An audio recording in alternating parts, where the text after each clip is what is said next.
Esto es, ya que ya lo hemos visto la semana pasada, ¿no? Donde vamos a describir la morfología, ¿no? De este grupo de parásitos, del grupo de organismos del Mintos, ¿no? Porque entramos al estudio del Mintos, que corresponde al grupo de los platihelmintos, ¿no? Dentro de la morfología habíamos mencionado que estos se caracterizan por ser alargados, no ser aplanados y ser segmentados, ¿no? Bien. Dentro de las características para reconocer los céstodes, tenemos que ver ahí al fondo. Después van a pasar revisando. Ya, entonces teníamos que ver algunas características para reconocer las diferentes especies, como son, por ejemplo, su tipo de escoles, ¿no? Tipo de proglótido grávido, etcétera, según sea la especie de tenia. En este caso, las dos especies de mayor relevancia, ¿no? Dentro del estudio de las tenias son, en este caso, Tenia solium y Tenia saginata. ¿No? Para poder diferenciarlas, tenemos que reconocer el tipo de escoles. Por ejemplo, ¿qué tipo de escoles presenta Tenia solium? ¿No? ¿Qué tipo de escoles presenta? En acetábulo, ¿no? Es decir, presencia de ventosas y también presencia de una hilera o corona de ganchos, ¿no? Que es característico para Tenia solium. Y para Tenia saginata, en este caso, tenemos escoles tipo inerme, no solamente presenta, en este caso, ventosas, ¿no? Ventosas. Bien, son estructuras de fijación que presentan esta tenia. Aparte, dentro de la morfología, tenemos que describir que esta presenta un estróbilo, ¿no? ¿Cómo está conformado su estróbilo? Por proglótidos inmaduros, maduros y grávidos, con las características que ya hemos mencionado para cada uno de ellos, ¿no? Entonces vamos a ir viendo, ¿no? La descripción de manera general. Vemos acá la característica general para cada uno de ellos. Vemos la morfología, ¿no? Acintado, aplanado, segmentado. Y en cuanto al tamaño, también van a diferir según sea la especie. Vemos acá las formas para reconocer y diferenciar a ambas especies, es decir, entre Tenia solium y saginata, por el tipo de escoles y también por el tipo de proglótidos, que se van a diferenciar por la cantidad de ramas uterinas que pueden presentar en los proglótidos grávidos. Bien, para el tema del diagnóstico habíamos mencionado también que la observación de los huevecillos no era de relevancia, ¿no? Porque los huevos son muy idénticos, son similares para ambas especies, ¿no? Con una cubierta externa, no radiada, un borde radiado, y en el interior vamos a ver, ¿no? Un embrión hexacanto con 6 ganchos. En el ciclo biológico para la Tenia solium y la Tenia saginata viene a ser un ciclo biológico heterogéneo, ¿no? En este caso presenta huésped intermediario, que sería el cerdo para solium y el ganado vacuno para saginata, ¿no? En este caso, cuando la persona, ¿no? alberga la forma adulta, estamos hablando de qué patología. ¿De qué patología estamos hablando cuando alberga la forma adulta? De teniasis, ¿no? Vamos a hablar de cisticercosis, pero en otro capítulo, ¿no? Vamos a ver, en este caso tenemos que ver cuál es el mecanismo de transmisión, la forma infectante, la base infectante, cómo nos infectamos, etcétera, etcétera, todo lo que tiene que ver con el cuadro de teniasis. Bien, la otra tenia que habíamos visto es el Diphyllobotium pacificum o también Diphyllobotium latum, que son muy similares. En este caso, su escolex es peculiar solamente para esta especie. No hay ninguna otra especie que tenga el mismo tipo de escolex o el mismo tipo de huevo, porque su huevo de Diphyllobotium también son únicos para la especie, ¿no? En este caso, su escolex, ¿qué tipo de escolex presenta? Un escolex tipo botrio, ¿no? Un escolex tipo botrio, que esto se abre para poder adherirse en la superficie de la mucosa. El Diphyllobotium, ¿con qué problema patológico está asociado a los seres humanos? ¿Con qué problema patológico? Con la deficiencia de vitamina B12, ¿no? Más que todo está asociado con ese cuadro, ¿no? Es decir, el paciente que está haciendo cuadro de diphyllobotriasis, entonces va a tener ese problema de la deficiencia de vitamina B12, ¿no? Vemos acá en la morfología, ¿no? La característica de la forma adulta, vemos el escolex del adulto, la característica de su huevecillo, que es ovalado con un opéculo en la parte anterior, y su proglótido grávido, ¿no? A diferencia de las otras tenias, Esta tiene, ¿qué cosa? Su poro genital en la parte ventral, ¿no? Y además sus ramas uterinas no son laterales, sino están dispuestas a manera de una roseta, ¿no? Bien, en el ciclo biológico intervienen varios huéspedes intermediarios. Generalmente es una parasitosis que se da en zonas costeras, ¿no? En áreas marinas, donde tenemos como huésped, en este caso son animales mamíferos piscívoros, ¿no? Y de manera accidental también los seres humanos, ya que consumimos los peces, ¿no? El pescado, ¿no? De repente de la forma no adecuada, es decir, de repente semicruda. Cuando los seres humanos o los animales piscívoros, ¿no? Mamíferos piscívoros, en este caso albergan la forma adulta, el cuadro se conoce como difilobotriasis, ¿no? Y el adulto llega a la forma, ¿no? El glótido grávido llega a la forma madura y empieza a eliminar los huevecillos. Estos huevecillos tienen que caer, ¿sí? ¿Específicamente un pescado en general o solo peces marinos? Cualquiera. Peces mayores. Para la transmisión, dijo que era por algunas cocciones crudas. ¿Específicamente claro, un solo pescado o...? Está en mal estado de cocción de los peces. ¿Una ¿no? sola especie? Claro, peces. Peces ¿ya? en general. Peces. Porque después vamos a encontrar, hay otra parasitaria. Cuando hablamos de los conceptos generales, hablamos que también hay especificidad parasitaria, ¿no? Es decir, cualquier parásito no se adhiere a cualquier huésped, ¿no? Entonces hablamos de especificidad parasitaria, ¿ya? Entonces, en este caso, cuando los huevecillos caen al agua, ¿no? Al agua de mar, dentro de ellos se desarrolla lo que es una larva, que viene a ser una larva coracidia, que es una fase móvil, ciliada, ¿no? Y busca el primer huésped intermediario, que viene a ser un artrópodo que pertenece al grupo de los copépodos, ¿no? Dentro de ese artrópodo pasa a la primera fase larvaria, que viene a ser una larva procercoide, ¿no? Como vemos ahí.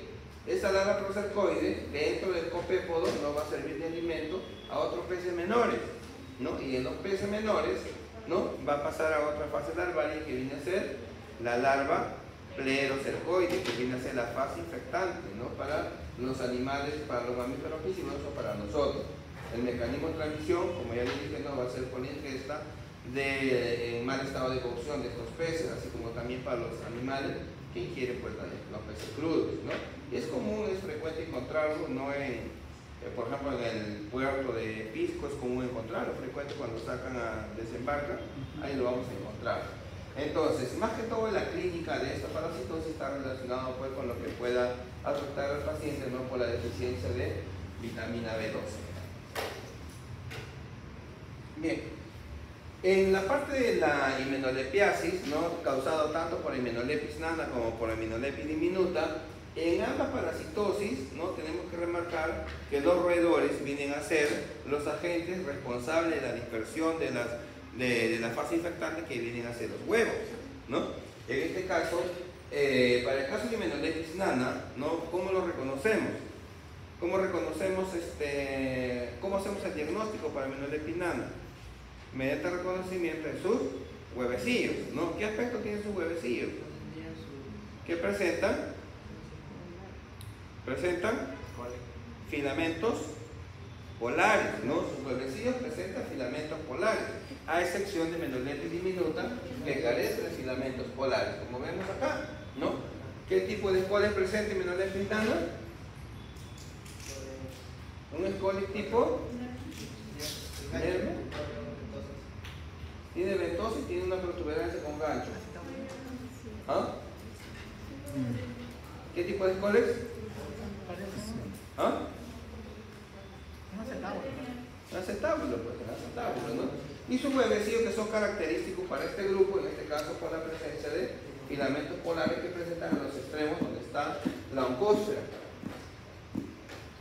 El ciclo biológico que es muy similar al de Hymenolepis diminuta. En este caso para Hymenolepis nana, la fase infectante tanto para los roedores como para nosotros pueden ser tanto los huevecillos de manera directa, o también puede ser la larva citicercoide, que puede llegar a través de un artrópodo X, ¿no? De manera accidental hacia nosotros o hacia los roedores. Cuando estos huevecillos ingresan, llegan al intestino delgado, ¿no? Se libera lo que es la larva, la oncósfera, y tiende a desarrollar la forma adulta. Entonces, en este caso el paciente es el cuadro de himenolepiasis. Más que todo la himenolepiasis está asociada a una deficiencia nutricional que pueda causar en el paciente, ¿no? y sobre todo también acá hay un indicador que es muy importante, en este caso de las zonas o áreas donde existan roedores. Pero la fase infectante, como decía, Preminolepis pinana puede ser tanto el huevo de manera directa como la larva citicercoide de manera indirecta. Para diminuta es muy similar, como vemos acá, diminuta, ¿qué tipo de escoles tiene? ¿Qué tipo de escoles? Inerme, ¿no? Inerme. Y sus huevecillos carecen de... Sus huevecillos carecen de filamentos polares. Los huevecillos tanto de nana como de diminuta son casi idénticos, no solamente se van a diferenciar por la carencia de filamentos polares, nada más, y después es muy similar. El ciclo biológico, en este caso, no, para la inmunodeficiencia causada por Immunolepis diminuta, la fase infectante necesariamente tiene que ser una larva citicercoide que se encuentra en el interior de un artrópodo, ¿no? En el interior de un artrópodo que de manera accidental puede llegar tanto a los roedores como a los seres humanos. El dipilidio canino, también conocido como la tenia del perro, ¿no? Porque es el huésped definitivo, o también en este caso de los gatos, ¿ya? Causante de la dipilidiasis en los seres humanos de manera accidental. Como vemos acá, lo que es la morfología y reconocimiento, tanto el escolex, ¿no? De la forma de su proglótido, ¿no? Que viene a ser una forma ovalada, ¿no? Como un semejante a una pepa de melón, ¿no? O de zapallo. Y esto es lo que vamos a ver el día de hoy. Vamos a ver parte del proglótido grávido, como ven ustedes acá, y luego al aumentar de tamaño vamos a poder observar estas estructuras ovaladas, ¿no? Que encierran a los huevecillos. Esto se conoce ¿con qué nombre? ¿Con qué nombre se conoce todo esto? Con el nombre de cápsula ovígera, ¿no? Cápsula ovígera. Esta cápsula ovígera se queda en la zona perianal del perro o del gato, la cual es consumida ¿por qué? Es consumida por las larvas de las pulgas, ¿no? Es consumida por las larvas de las pulgas, como vemos acá, ¿ya? En el interior de las larvas, ¿no? Estos huevecillos van a pasar a diferenciarse en larvas citicercoides, ¿no? Estas larvas citicercoides siguen hasta la forma adulta de la pulga y ahí se mantienen. Si nosotros ingerimos de manera accidental, ¿no? Estas larvas citicercoides, nos vamos a infectar, o en otras cosas también los perros o los gatos. Bien, hasta ahí llegamos a la parte de céstodes. Ahora vamos a revisar lo que es la parte de nemátodes, ¿ya? Lo que hemos hecho el día de hoy, o lo que ustedes han hecho. Dentro del grupo de nemátodos intestinales tenemos a estos géneros, como son el género Ascaris, Enteroides, Trichuris y Strongyloides. ¿Quién falta? ¿Quién falta? Las uncinarias, no falta las uncinarias, ¿ya? Bien, dentro de las generalidades de los nemátodes, ¿qué cosa hemos dicho? ¿Qué hemos descrito? Enfermedades tropicales. En este caso, son alargados, fusiformes, ¿no? Tienen un cuerpo cilíndrico, de cutícula elástica, tienen dimorfismo sexual, es decir, que hay hembras y machos, a excepción de ¿quién? Del Strongyloides, ¿no? Que tiene en este caso un tipo de reproducción por partenogenesis solamente en la parte de autoinfección, más no en la parte de vida libre. Aparte de ello, vamos a ver que tiene el sistema digestivo completo, cuenta con juegos musculares que le permiten mantenerse, ¿no? En la lucha intestinal, dado que carecen de órganos de fijación, ¿no? Muy bien. Bien, en el caso de las cariasis, habíamos hablado, ¿no? Que las cariasis, para todos los nemátodes va a haber diferencia, en este caso, entre hembras y machos, ¿no? Es decir, que las hembras van a ser mucho más grandes que los machos, ¿no? Es para todos, ¿ya? En el caso de las cariasis, mira, es una parasitosis que se puede manifestar de dos formas, ¿no? La patología. Una, ¿cuál es? A nivel pulmonar y la otra a nivel intestinal. Cada una con las formas correspondientes, ¿no? A nivel pulmonar, hemos dicho cuando hay una infección masiva, no por larvas, se va a dar lo que es el síndrome de Loeffler, ¿no? También hemos hablado de lo que es el ciclo de luz, ¿no? Los estados larvarios que llegan a infectar y a madurar en los pulmones y cómo estos migran o cómo pueden llegar hasta lo que es el sistema digestivo, diferenciarse en adultos y por ende no causar también lo que es el problema intestinal, no dentro de las formas crónicas, no como daño directo, que vendría a ser la obstrucción intestinal en el paciente. Para el tema del diagnóstico podemos observar cualquiera de estos huevecillos, ¿no? Los huevos pueden ser los huevos infértiles, ¿no? O no fértiles, los huevos embrionados, huevos decorticados, o también podemos observar los huevos larvados, como vemos acá. En este caso el huevo larvado viene a ser la forma infectante. Este huevo larvado se encuentra, ¿no?, en la tierra, en el suelo, porque dentro de todos los nematodos hemos hablado que hay muchos, ¿no?, que pertenecen al grupo de los geohermintos, ¿no?, a excepción del Enterobius, ¿no? Y también hay dentro de este grupo que pertenecen, ¿no?, al grupo que causa lo que es el síndrome de Loeffler o que realiza el ciclo de luz. ¿El embrionado? Claro, son fértiles, ¿no? Bien, cualquiera de las formas de huevo que se observe, el diagnóstico siempre va a ser el mismo, ¿no? En este caso, si observamos un decorticado, ¿cuál será el diagnóstico? Ascariasis, ¿no? Si es un no fértil, será lo mismo, ¿no? Porque al final de cuentas son los huevos de Ascaris lumbricoides.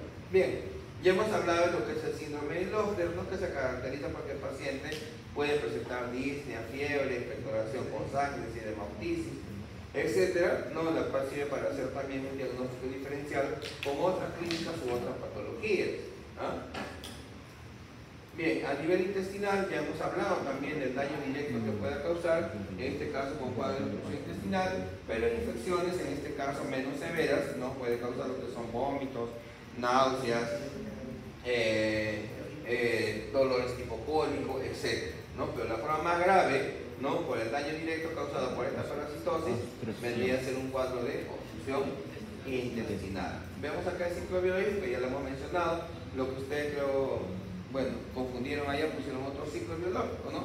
Como vemos acá, un paciente con ascariasis, es decir, con adultos, hembra y macho a nivel del intestino delgado, ¿no? La hembra fecunda elimina los huevecillos y tiene que caer en los suelos húmedos para que pueda completar su ciclo biológico, es decir, para que pueda madurar, porque si no, no habría, no se completaría el ciclo, ¿no? Miren ustedes acá, embrionan, maduran y se larvan, ¿no? Estos huevos larvados, cuando ingresan al huésped, ¿no?, lo primero que hacen es llegar al intestino delgado. Se libera la primera fase larvaria, que vendría a ser la larva L1, ¿no? Atraviesa la pared intestinal y se dirige hacia ¿dónde? Se dirige hacia los pulmones, ¿no? Y ahí va, en los pulmones va a ser todo lo que ya hemos hablado.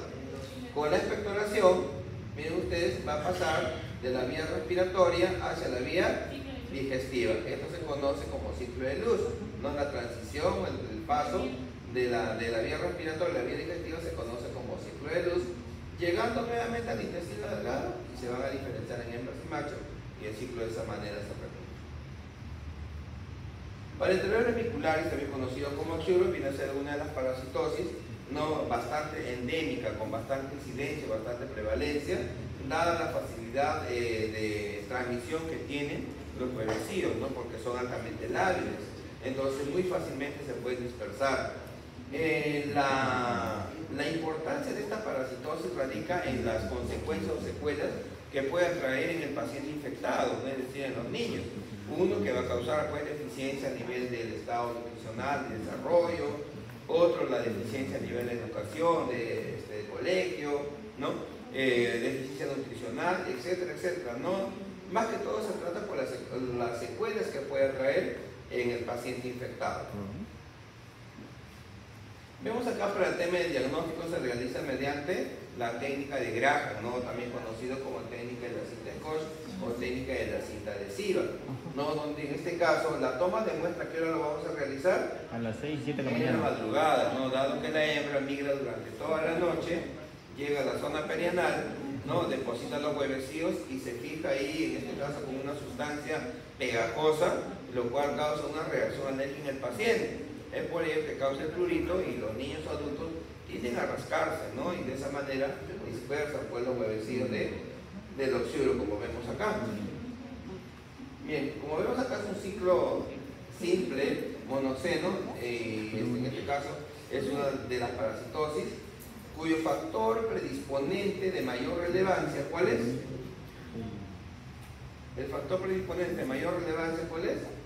El hacinamiento, no el hacinamiento. Entonces, por ello que el tratamiento tiene que darse a nivel de grupo o entorno familiar para poder controlar con uno o dos controles posteriores, dado que estos huevecillos pueden quedar en las paredes, pisos, etcétera, ¿no? Y fácilmente nos podemos volver a infectar. Vemos acá lo que es la sintomatología, no más que todo está asociado con las molestias que puede causar en el paciente, ¿no? Tanto lo que es la picazón nasal, o prurito nasal, prurito anal, lo que es el bruxismo durante la noche, la irritabilidad, intranquilidad, el rendimiento deficiente a nivel de estudio, etcétera, ¿no? Entonces son las consecuencias que puede traer. Ahí, a nivel intestinal no puede causar un cuadro de nutrición, dado que estos parásitos también se nutren de los alimentos que ingieren los pacientes, ¿no? Entonces va a traer un bajo desarrollo también en los niños. Bien, Trichura también conocido como tricocéfalo, así lo van a encontrar. Este es un hematoide también, en este caso, que forma parte de los geodermitos, ¿o no? ¿Ah? ¿Forma parte del ciclo de luz? ¿Forma parte del síndrome de Loeffler? Ya, entonces no. Entonces también habíamos hablado que casi todos los nematodes que estamos estudiando son de zonas tropicales, a excepción del enterófilo, ¿no? Del enterófilo reticular. Este nematode no habita o su hábitat es a nivel del intestino grueso, ¿no? Y tiende, ¿no?, a alimentarse en este caso de sangre, porque la parte delgada que ustedes ven se introduce en los pliegues, ¿no?, del intestino grueso para morder el tejido y en este caso succionar la sangre del paciente, trayendo como consecuencia un paciente con un cuadro de anemia, ¿no? Un cuadro de anemia a nivel clínico, que es lo que ustedes van a observar. Pero a nivel intestinal, ¿qué cosa puede causar? A nivel intestinal, ¿qué causa este parásito? Un cuadro o una crisis disentérica, ¿no? Es decir, con cuadro de, en este caso, de pujo, tenesmo, dolores, ¿no? Que es la sensación de ir al baño y no hacer nada. Y como consecuencia de ello, ¿en qué van a terminar el paciente? Con un cuadro de prolapso rectal, ¿no? Un cuadro de prolapso rectal. Lo cual amerita ya que ustedes tienen que intervenir para poder solucionar el problema. Para el tema del diagnóstico, en este caso la observación de los huevecillos doblemente operculados, ¿no?, que es difícil que nos podamos equivocar porque es único en la especie o en este grupo de Helminthia. Vemos acá la sintomatología a nivel digestiva, ¿no? Y como síntomas o clínica a nivel general, vamos a ver lo que es la palidez del paciente por el tema de la anemia. En el grupo de las urcinarias, ¿no?, que comprende dos especies, que es el Ancylostomia y Necator, no hemos dicho que tiene un aparato bucal más desarrollado que los otros nemátodos, ¿no? En este caso, el Ancylostoma con un aparato bucal, ¿no?, como podemos decir que tiene como entre dientes, así entre comillas, y para el tema de Necator tiene unas láminas o placas portantes que le permiten morder la mucosa, la superficie de la mucosa, para poder ahí succionar la sangre del paciente, ¿no?, y por ende causar diferentes formas de anemia en el paciente, ¿no?, como es una anemia macrocítica, microcítica o ferropénica, ¿no?, dependiendo de la afección del paciente. El macho, en este caso para este grupo de nematodes, presenta lo que es una bolsa o bursa copulatriz. A partir de este grupo de nematodes vamos a observar que ya las fases evolutivas, en este caso, van a cambiar, ¿no? A pesar de que tienen fases de huevecillos, pero sin embargo vamos a encontrar estadios larvarios maduros e inmaduros, ¿no? Es decir, la larva inmadura para este grupo, ¿cómo se llama? Larva rhabditoide, ¿no? Y las larvas maduras se llaman larvas filariformes. ¿Y la larva patógena cuál es? La larva migrans cutánea, ¿no? La larva migrans cutánea. Eso es lo que vamos a encontrar, que es lo que vemos acá. Para el tema del diagnóstico, no, los huevecillos no son de relevancia porque son idénticos para ambas especies. Entonces, si observan igual que los huevos de tenia, ¿no? Entonces, cuando observamos los huevos de tenia, simplemente decimos huevo de tenia SP, igual que decimos acá. Entonces, si observamos estos huevecillos, ¿qué diremos? Huevos de urcinarios, nada más, ¿no? Tenemos las larvas inmaduras, ¿no?, que es la larva rhabditoide, y tenemos las larvas maduras que vienen a ser las larvas filariformes, las cuales estas ingresan vía, ¿qué vía? Vía percutánea, ¿no? Vía percutánea. Vemos acá el ciclo biológico, en este caso es una parasitosis que también forma parte de la geohermitiasis, forma parte del síndrome de Loeffler, forma parte del ciclo de luz. ¿No? En este caso vamos a ver que las formas, las fases infectantes son las que varían, ¿no? En este caso la larva filariforme es la fase infectante que puede ingresar vía percutánea. Se da un problema a nivel pulmonar y un problema a nivel digestivo. Bien, vemos acá el mecanismo de infección o mecanismo de transmisión, es el contacto directo con suelos o tierras infestadas, ¿no? Con larvas filariformes que corresponden a este grupo de parásitos. Vemos acá un paciente con larva miras cutánea, como vemos, ¿no? Viene a ser la larva patógena, y esto se da porque las larvas generalmente no siguen la ruta normal que deberían de seguir, ¿no? Entonces se quedan debajo del tejido subcutáneo y van a causar lo que es esta patología, ¿no? Larva miras cutánea, y aparte a nivel de tejido sanguíneo van a usar estos tipos de anemia macrocítica, microcítica o una anemia ferropénica. Bien, y por último tenemos lo que es el Strongyloides tricoralis, ¿no? Que viene a ser un nematode que tiene dos formas de ciclo, ¿no? Uno a nivel intestinal, que en este caso se da por cuadro de autoinfección, y uno que viene a ser el ciclo de vida libre, ¿no?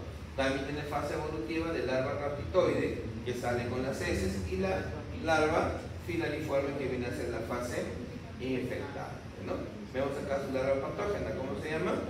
Larva recurrens para este grupo de parásitos, ¿no? Vemos acá el ciclo biológico, que lo hemos hablado en la teoría, todo lo que está en línea azul, ¿a qué corresponde? ¿A qué corresponde? Al ciclo que se da en el proceso de autoinfección a nivel intestinal, ¿no? Cada vez que eclosiona un huevecillo de Strongyloides, en este caso generado por la hembra partenogenética, una hembra que se autofecunda, es una forma de hermafroditismo que se puede dar, ¿no? Se autofecunda. Estos huevecillos salen, la larva raptoide en el intestinal se diferencia y vuelven a infectar. Pero muchas de las larvas raptoides, ¿no? Son arrastradas por las heces y salen también hacia el exterior, es decir, caen a la tierra, ¿no? Ya hemos mencionado, estas pueden diferenciarse directamente en filariforme y volverse infectantes, o en todo caso, hacer vida libre, diferenciarse en hembras y machos, ¿no?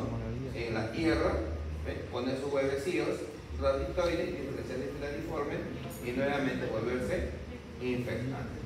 Igual que los otros nematodes que las succinarias también realizan el ciclo de luz, forman parte del síndrome de Loeffler, ¿no? A nivel pulmonar, a nivel respiratorio. Vemos acá, ¿no? Por ejemplo, acá vemos el mecanismo de infección de la estreptococcitis. ¿Qué vemos acá? La larva rhabditoide que ha caído con las heces, ¿no? A la tierra, ¿ya? Esta larva rhabditoide se puede diferenciar de inmediato en filariforme y volverse infectante, llegando a los vasos sanguíneos. ¿A dónde se iría de acá? Se van hacia los pulmones, ¿no? Se van hacia los pulmones para completar su ciclo, ¿ya? O en todo caso, se van a diferenciar en hembras y machos, ¿no? Ponen sus huevecillos, de los huevecillos salen las larvas rhabditoides, filariforme y volverse infectante y volver a realizar el mismo ciclo. Bien, la forma clínica que se puede presentar por esta parasitosis viene a ser un proceso de autoinfección que se da a nivel intestinal, la hiperinfección, en este caso cuando hay una sobrepoblación de estos parásitos, y tenemos la forma diseminada, en este caso, cuando se refiere a la invasión de larva filariforme, ¿no? En este caso, fuera del tracto gastrointestinal o del pulmón. Bien, hasta ahí llegamos, jóvenes. ¿Preguntas? ¿Preguntas? Ninguna. Ya, todos pasamos por acá a la mesa, por favor. A ver, todos pasamos acá. A ver, acá vamos a encontrar lo que es la forma adulta de una tenia, ¿ya? La forma adulta de una tenia, en la cual, bueno, tenemos que tener solo por el tema de clase, no por el tema de examen, pero en realidad no sabemos si se trata de Solium o saginata. Para ello, ¿qué cosa debo de considerar? Su tipo de Scolex, su tipo de proglótido grávido. Eso me ayudaría bastante para decir si se trata de Tenia Solium o Tenia saginata, pero a simple vista, como ustedes ven, es alargado, aplanado, segmentado, no me ayuda para nada, ¿ya? Bien, aparte, en torno a lo que es la tenia, ¿no? Cualquiera de las tenias, tenemos que ver qué cosa. su cuadro clínico, factores de riesgo para infección, ¿no? Su ciclo biológico, ¿no? Su huésped intermediario, etcétera. Todo lo que concierne a un cuadro de teniasis que pueda tener un paciente cuando alberga esta forma, ¿ya? En cuanto a los nematodes que tenemos acá, en este caso al grupo de los ascaroideos o ascaris, vamos a ver la diferencia que se puede dar. Para todos los grupos es lo mismo, ¿no? Siempre vamos a encontrar una hembra que es mucho más grande que el macho. Eso siempre se va a dar así. Y las hembras siempre son con sus extremos rectos, ¿no? Es decir, fusiforme. Como podemos ver acá, tiene un cuerpo cilíndrico con cutícula elástica, es decir, que la podemos estirar. Tienen aparato digestivo completo, sistema muscular, ¿no? Que le permite mantenerse en la luz intestinal. Y a diferencia de las hembras, los machos van a presentar en el extremo posterior, como ustedes ven acá, curvo, donde presenta ¿qué cosa? La espina o espícula copulatriz, que para todos los nematodes lo presentan, no a excepción de las uncinarias que presentan una bolsa o bursa copulatriz, ¿no? ¿Qué más debemos de encontrar acá en los ascaris, ¿no? Lo que hemos estado hablando, ¿no? La parte patológica, ¿no? La parte fisiopatológica que genera a nivel intestinal, a nivel pulmonar, ¿no? ¿Cómo haríamos el diagnóstico? ¿Cómo hacemos un diagnóstico diferencial? ¿Cómo evidenciamos la presencia de la parasitosis en este paciente? ¿No? En este caso, ¿cuáles son los factores que inciden en la relevancia de esta parasitosis? ¿Cómo diagnosticamos una parasitosis acá en la costa o en la selva? ¿En qué nos tenemos que basar para diagnosticar una parasitosis de este tipo? Y también para hacer el diagnóstico diferencial, ¿ya? Entonces hay muchas preguntas que encierran el entorno de cada parásito. Entonces eso lo tienen ustedes que manejar, ¿no? Porque de eso les va a venir el examen, ¿no? No es que simplemente qué es esto y qué forma tiene, ¿no? Entonces ya ustedes ya saben más o menos cómo es la modalidad de examen, ¿no? Y para ello tienen que estar preparados, ¿ya? Vayan viendo acá y luego pasamos a observar allá. ¿De cuál? De la muestra. Esas mujeres de su... Mancho, porque tiene una punta Con la punta que está curva. falciforme, ¿no? Que esta es una hembra. Sí, es más, no sé, se puede agregar. Y es más grande eso. Yo lo estaba yo pensando que es más. No se acuerde. ¿Te muestro? ¿Te acuerdas? muestra, te muestra. Para mostrar, si no. Tengo todo ahí.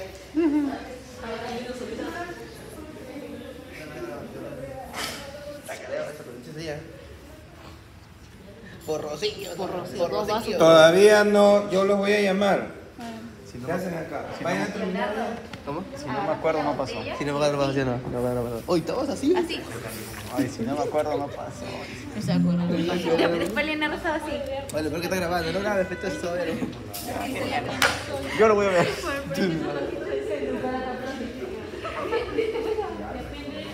De blanca eres. Con la tarta. O la torta agarraste así lo agarraste. Agarramos pedazos. El que agarró un pedazón fue el flaco de Andrea. Y que ella me dijo, te Ah, invito. pero Puchu. Me dijo, no, ahí lo más. viene Asqueado a yo. Yo me asqueo. Estos son hembras. Para ver, ahorita grabamos. Hay hembra y macho parece. Pero ¿es una o dos? ¿Dos? Hay una hembra. Ah, es hembra, ¿no? Es hembra. No sé, pregúntale. Es hembra. Hasta Pero fue del Real fin de es hembra. Ah, bueno, me gustó. Para el parcial también igualito. Me volvería a Para el parcial. Eso es lo importante. La película. Se inventan una fiesta ahí. ¿Cómo se Se inventan un No, cumpleaños. para parcial. Ahí sí por lista. Dice que al final hubo problemas. Cuando Entraron fuimos cuatro ya. chicas y se pelean. Ah. No entraron un grupo de 10 chicos y se fueron. Ya, ¿Cierto? parecieran que fueron placas de esos chicos. Que estaban peleando por el tiempo. Como a las 3 de la mañana. ¿Tú te fuiste a ahora? No, es que dice, ¿por qué no me fui? Si mismo me fui. Yo la vi. Ahora te fuiste a las 12. Ya la descuartizaron. Ella la verdad no la fiesta. Es hembra. Yo me fui a las 2. Oye, lo que preparé está bien, ¿sí? No, estábamos fuertes. Hace fideos. Ah, bueno, sí, era agua. Un poquito. Él fue el... Leo, no se ve. Tú. Aquí, acá es, acá es. ¿Y qué? ¿Lo voy a poner así? No, pero aléjalo, pues. Tampoco lo agarre. Ahora Quiero todo. tomar foto de todo, por favor. Ay, el largo. Bonito, por favor, le duele.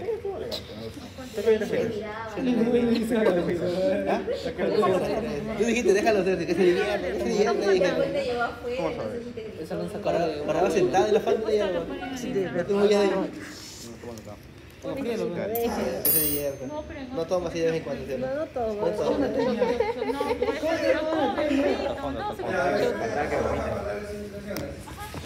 Acá en este microscopio, acá vamos a observar los escoles de dipilidio. Vean la característica del escoles, a qué tipo de escoles pertenece, ya, porque muy aparte de ello, luego vamos a observar su proglótido grávido que está en el microscopio de atrás, ya para marcar la diferencia con los otros proglótidos de otras tenias. En este microscopio vamos a observar un proglótido grávido de tenia solio. ¿Cómo puedo decir que se trata de tenia solio? Por las ramas uterinas. Por la cantidad de ramas uterinas. Lo que está enfocando entre el puntero son las ramas uterinas, ¿no? Que son menos de 12 ramas que presentan ese proglótido grávido.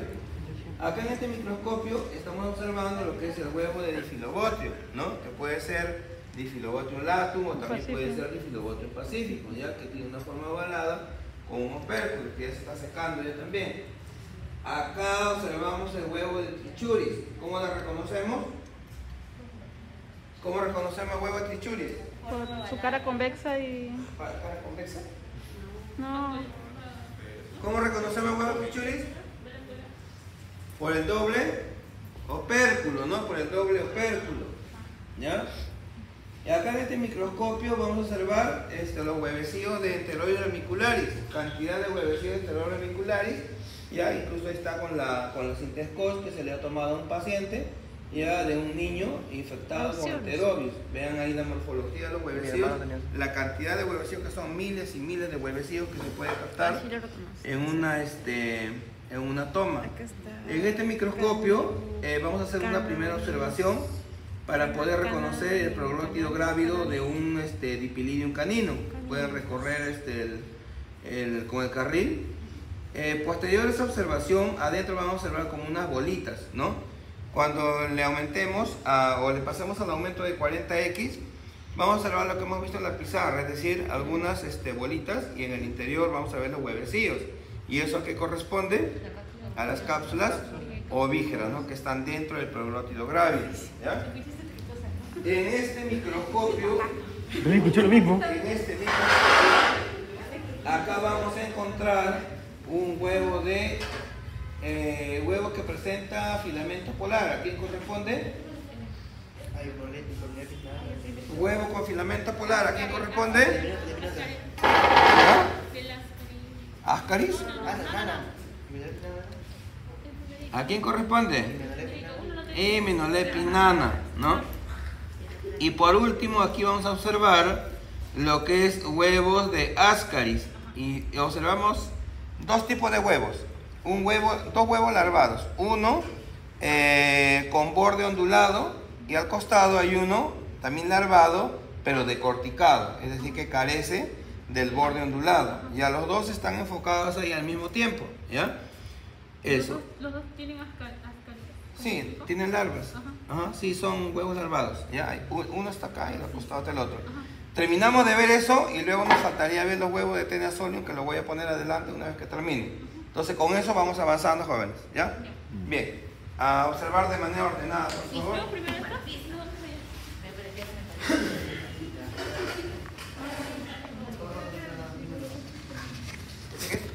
Toma foto en la mejor cámara, nada más.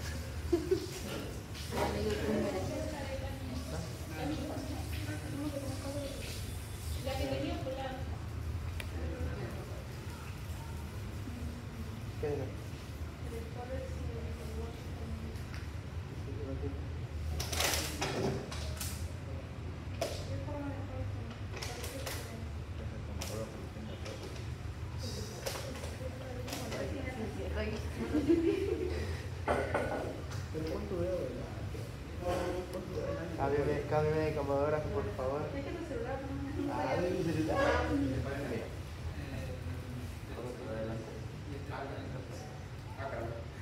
yo quiero pasar un video de la... No, estoy grabando. Después del corte, en la pantalla. ¿Ese qué es?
Porque si no ha ido, ni siquiera ha llegado tarde.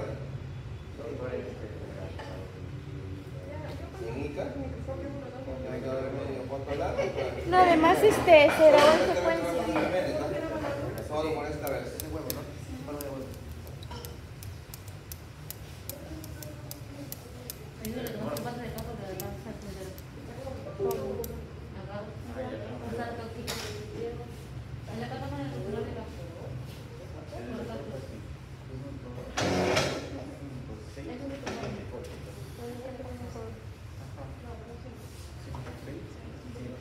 Para la próxima semana tienen que traer sus informes de la semana 4 y 5, ya no se olviden. También como muestra tienen que traer agua estancada, ¿ya? También. En un envase así, como siempre.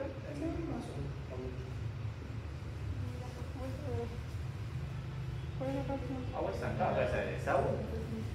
No, es agua estancada, de florero, de jardines, no sé. Agua estancada.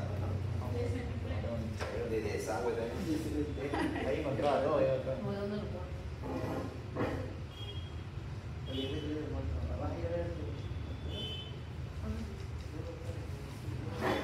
Doctor, ¿y nos va a enseñar la recolección de parásitos? ¿Cómo? ¿Nos va a enseñar cómo recolectar parásitos? ¿Qué tipo de parásito? Porque para el RPD tenemos que hacer recolecta de parásitos. Ya se les enseñó. En la primera clase se les enseñó cómo deben de recolectar. Claro. Ah, con el Google nada más se hace. Depende de qué tipo de método vamos a utilizar. Pues, Si método usas directo, el externo, por medio ambiente, igual. claro, si la toma de muestra va a ser el mismo día, para por ser el mismo día, normal. Muestra directa. Con suero fisiológico. ¿Ya? Suero fisiológico. Si es necesario. Si no, no solamente con Google nada más. Ok. Ya lo cerré. Ya saqué también el cerebro. Este es el rayado. Enrollado, está enrollado. ¿Se acuerda de la Esta acá es la que tiene otro, pero otro lado.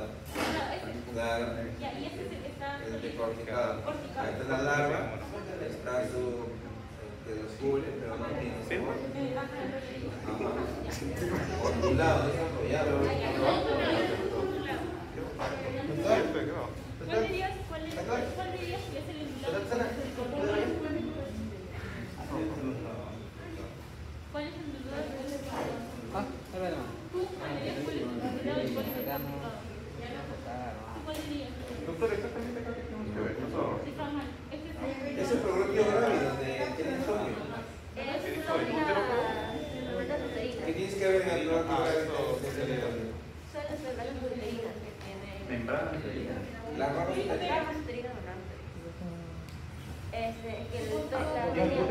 La tenía solo tiene distintos, tiene hasta 12 y la otra tiene 12 a más.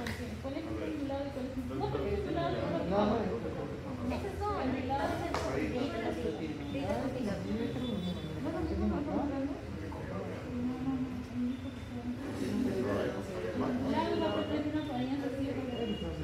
No, este es el ondulado. Ahí está.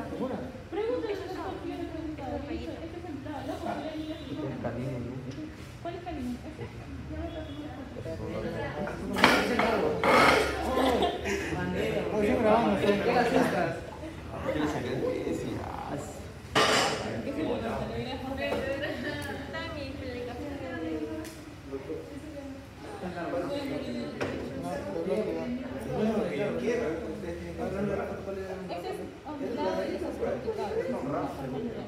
Claro, pues se supone que la está pagando un lado. Desde el centro, para un lado. Pero el florero es todo esto de acá. Ahí hay 13 minutos.